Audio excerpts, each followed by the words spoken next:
place this afternoon, inshallah. So tell us more, Salman. Yes, inshallah ta'ala, like in the solidarity, what we see, the very unfortunate, the video clips and what's happening prevailing after the Muskan Khan, in harassment at the university when she arrived.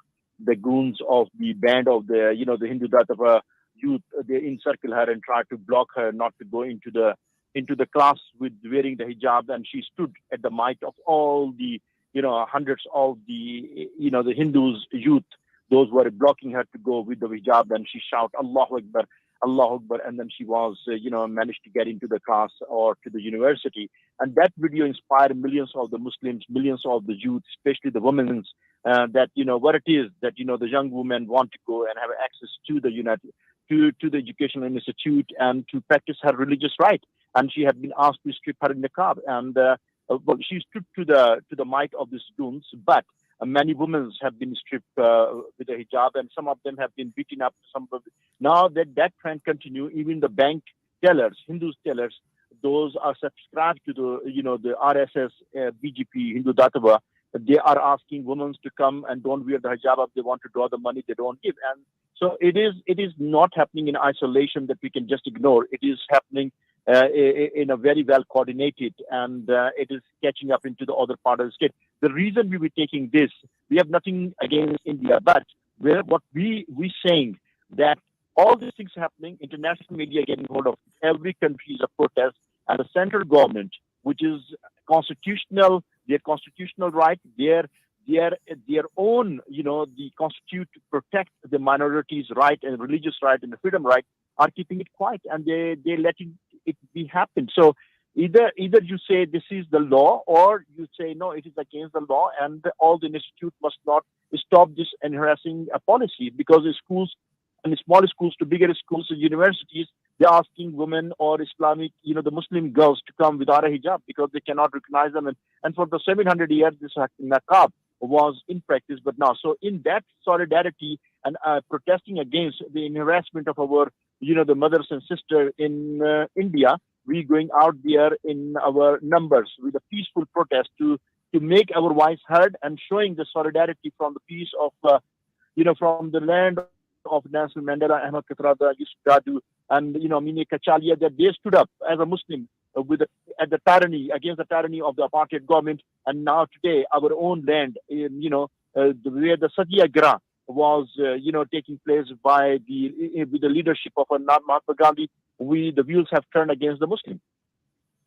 Yes. Now, also, Brother Salman, looking at the protest today, and we know that you are encouraging as many people as possible to come through to the protest to make maximum impact, but also as far as some of the new timing conditions that people don't know of, what should they take into account? What are some of the guidelines?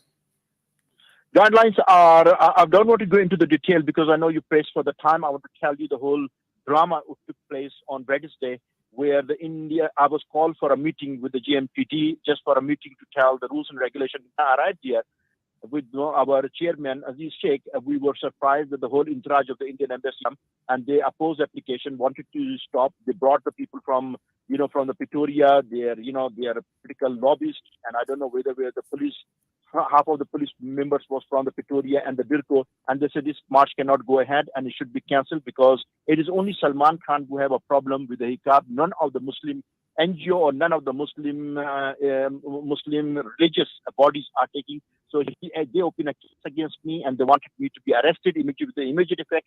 But of course, the police, investigated their allegation and found that they were out of line to ask them to arrest me and also to stop this march.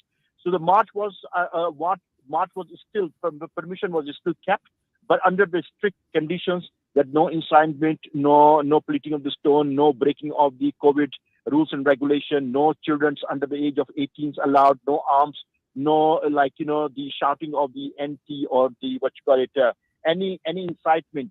The slogan will not be normal. The terms and condition. But what was the audacity that they went there with the affidavit? They opened a case against me at the Parkview police station, and they went there with this audacity with the Indian High Commissioner representative Dr. Vinod and further to get Salman Khan arrested, and because he's the only person who have a problem with the hijab. None of the Muslim NGOs have a problem. And Aziz Sheikh was there. He said, no, Congress of Muslim Ummah represented by the 200 NGOs, and Salman Khan was just tasked, mandated to go and ask for the permission. We are behind it. So yeah, this is what is happening. They are actually telling us they think the Gupta is still there, very alive, and they can actually come and arrest Salman Khan because he is bringing the protest. So that is was what happened. But now, what we are asking, people must come with the numbers. People must come with the mask and observe strict social distancing, and also make sure that there is no incitement and there is no slogan which is provoke or anything else. And we have a constitutional right under the Section 17 and the subsection of the 205 of 1993 to do the peaceful protest. So we are going to practice our constitutional right and to show the solidarity. So we are asking people to come, and it will be, the time is reduced, is no longer up to 4 o'clock, it's 1:30 to 2:30, and inshallah ta'ala, with that restriction, we will come in a number and make sure that we are very vociferous, especially the women, and to show the solidarity, inshallah ta'ala. Yes, and just to remind our listeners and viewers this morning that should you be attending the protests, it is going to be taking place at the Indian Consulate at 1 Eaton Road, Park Town. And as Salman had mentioned, it's taking place from 1:30 to 2:30 p.m. Brother Salman, as always, Jazakallah khairan so much for your time, for providing us with that update. And inshallah, we trust and hope many people attend the protest, many make their voices heard, and they're against this hijab protest as well, and to remind the Indian government to take their hands off hijab. We wish you all the best, inshallah. Assalamu alaikum wa rahmatullahi wa barakatuh. Just quick one, there are no children allowed, and no old elderly people over 80, and no children under 18 allowed. So please don't bring any children along with you. Thank you. Jazakallah khair. Assalamu alaikum wa rahmatullahi wa barakatuh. Wa alaikum salam wa rahmatullahi wa barakatuh. The Congress of Muslim Ummah hosting this protest action that is taking place this afternoon. And just a reminder, once again, it is taking place in Parktown at 1 Eaton Road, Johannesburg. The time is just gone 8:45. We're going to go for a break. We come back. It will be time for a Jummah Nasiha.